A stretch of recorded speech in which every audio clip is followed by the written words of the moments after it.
Vous avez des trucs que vous n'avez pas aimés ou... Non, on a tout aimé. Tout? Tout. D'accord, donc vous n'avez pas de critique, vous n'avez pas de réflexion à faire. Vous allez lire la suite bientôt? Oui. Si, on l'a acheté, on va lire. C'est Louise et Tristan. Tu as déjà commencé?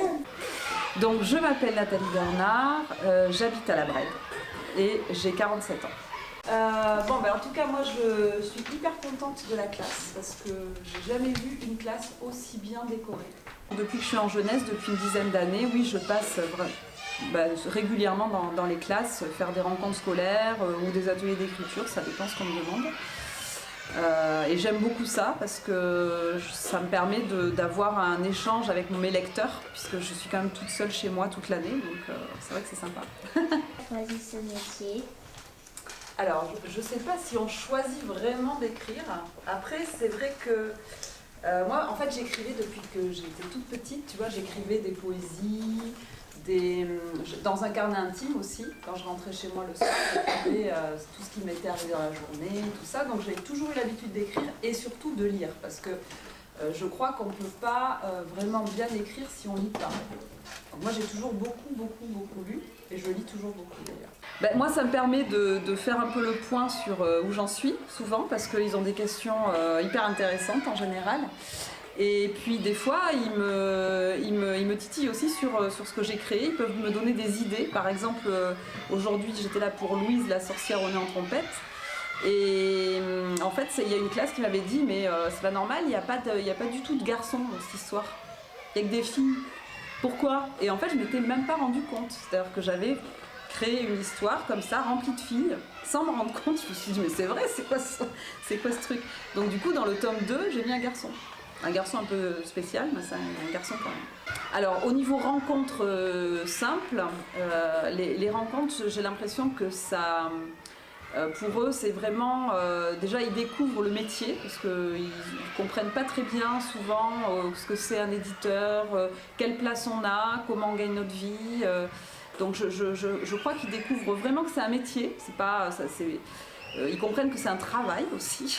Il faut vraiment beaucoup travailler, beaucoup. Vous avez tous une feuille? Ce qu'on va faire, on va écrire un poème en acrostiche. Vous avez déjà fait? Non. Alors, un poème en acrostiche, en fait, c'est que vous allez écrire votre prénom verticalement.